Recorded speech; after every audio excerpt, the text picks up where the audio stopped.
Sandhya Rani. I work as a senior consultant in obstetrics and gynecology department, Aster Women and Children Hospital, Bangalore. So today I would want to talk about what to expect during pregnancy. So let's start with the basics. So when do you do your urine pregnancy test? So whenever you miss the expected period date, suppose you have a 28-day cycle, the very next day you can do a pregnancy test. Suppose somebody has a 35 days menstrual cycle, they can do it on the 36th day. So urine pregnancy test is a home testing kit which you can purchase it from any of the medical store and perform the test. It is generally suggested that you do the test early in the morning with the first urine sample. So the results of the test can be interpreted by yourself. Everything will be written on the kit itself with pictorial depiction. So it's very easy to do the test. So once you have tested positive for pregnancy, you need to consult the doctor. Now, what to expect in the first consultation? Generally, doctor would first inquire about your medical history. Suppose, is it the first pregnancy? Is it the second pregnancy? If it is the second one, how did the previous pregnancy go? Were there any complications? What is the mode of delivery?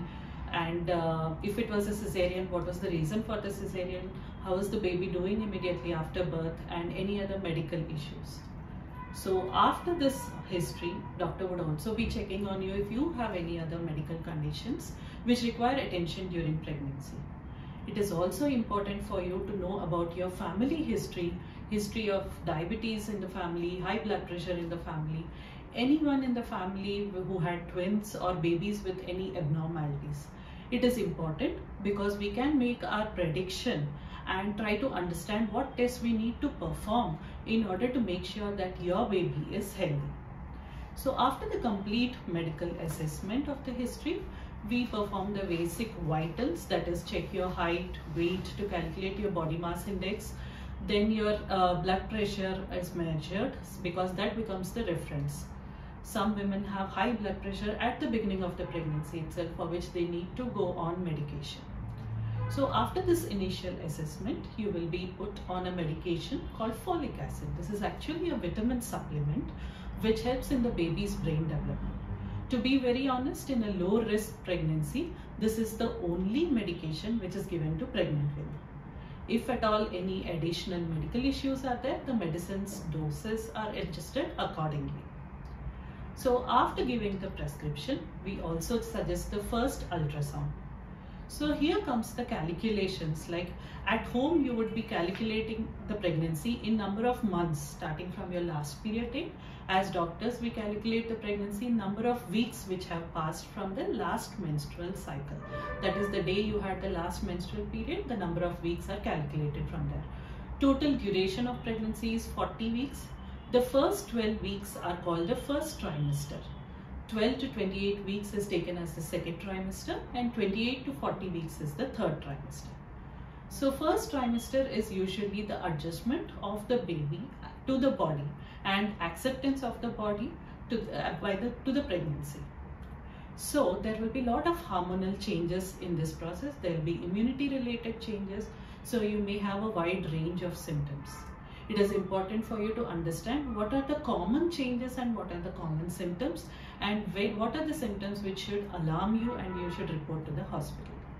So some amount of menstrual cramps or period-like cramps for the first 2 weeks of missed period are acceptable. They usually last for about 30 to 40 seconds and then they disappear. It's random, maybe 3 or 4 times in a day, and they vanish by the time you cross 6 or 7 weeks of pregnancy. Backaches when you sit for a long time, that's where your posture correction is needed. Breast heaviness because of the hormonal changes.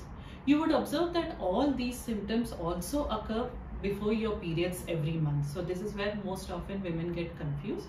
But yeah, these are the same symptoms which happen in early pregnancy as well. You may feel your tummy is bloated for most of the time, the digestion is slowed down, there may be a lot of burping, there could be acidity, constipation, and loss of appetite. Some women, however, are lucky enough to have more appetite, but usually it is morning sickness and loss of appetite. Mood swings are expected, frequent visits to the washroom are expected, small amount of transparent or sticky white discharge is also common. Now, any amount of bleeding, be it brownish discharge, spotting or frank bleeding, you need to report to the hospital immediately. And any severe pain which is bothering you in pregnancy, which is lasting for more than 30 minutes, you have to report to the hospital. We perform the ultrasound to understand the reason for the pain and give you the medication accordingly. So the first ultrasound of pregnancy is done at 7 weeks, which is roughly 1.5 months plus, to identify if the pregnancy is in the right location and to see if it is a single pregnancy, multiple pregnancy, and more importantly, the heartbeat of the baby is documented. And once the heartbeat is seen, it is confirmed to be a healthy pregnancy. So after telling you about all the symptoms, we would also suggest some blood tests. So these blood tests are to establish your health condition at the beginning of the pregnancy. So these would include your hemoglobin, sugars, thyroids, and a number of blood and urine infection testing. So once we counsel you about all these things, we talk to you about the basics of diet. So small frequent meals, and then we also tell you what not to include and what specifically to focus on. The dietary advice is usually based on your initial body mass index and your family history and the results of your blood work. We also suggest you basic mild to moderate exercise during the first trimester. So it is a myth where women say take bed rest in the first 3 months and all. No, mild to moderate exercise has to be done so that your appetite is good and your digestive capacity remains good. So after this hormonal changes in the first trimester, by the time you cross 12 weeks, you enter a happy zone because the symptoms are all vanishing slowly, and then once you cross 12 weeks, you are assured that this pregnancy is going to carry forward smoothly. So 12 to 28 weeks is a happy phase. This involves assessment of the baby through ultrasounds and blood tests, where we check for both structural problems if the baby is formed properly through some scans, and we also assess the risk of chromosome problems through some blood tests. So the happy phase of pregnancy begins when you start feeling the movements of the baby. This is called quickening. So in a first timer, usually the quickening or the perception of the fetal movements may occur anywhere from 18 weeks to 20, max 22 weeks. So once you feel the movements, you actually start feeling pregnant. And every day when you perceive the movements, you get the assurance that yes, this pregnancy is going on well. So this is also the time when we check your sugars once again, because 24 to 28 weeks is the time frame when the metabolism changes and your tendency towards diabetes increases. So this is the time when we go for the glucose tolerance test or the glucose challenge test to see if there is any possibility of diabetes. So taking a balanced diet and exercising every day plays a very major role. After you cross 20 weeks, you get a very decent assurance up to 90 to 95% that your baby is fine both structurally and chromosomally. There onwards, it is all about the growth of the baby. So eating the right kind of food and exercising every day is vital. So the third trimester is when you cross 28 weeks, and this is the time when the physical discomforts start. So your baby is growing very fast, so you may have backache when you sit for a long time or stand. There could be swelling in the feet, there could be a lot of breathing difficulty when the baby pushes onto the lungs. So regular exercise, especially the breathing exercises, will help you cope up with all these. Vaccinations during pregnancy are also suggested in the second and third trimester. So we also talk to you about observing the fetal movements, how to keep a track of the movements, when to report to the hospital, what is normal, abnormal.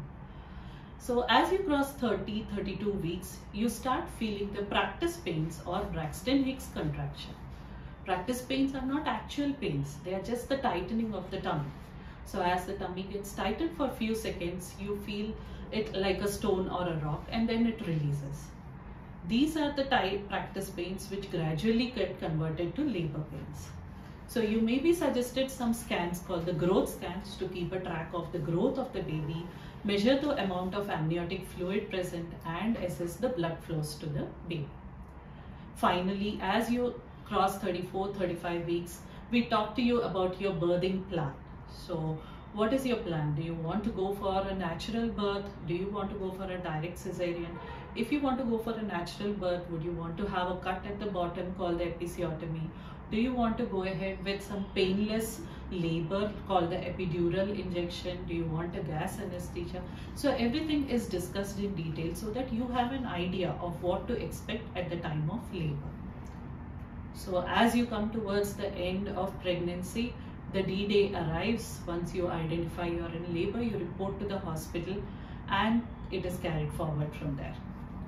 So hope this information helps you go through pregnancy in a smooth way.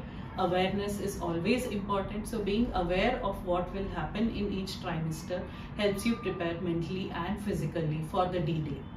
Wishing you all the best. Thank you.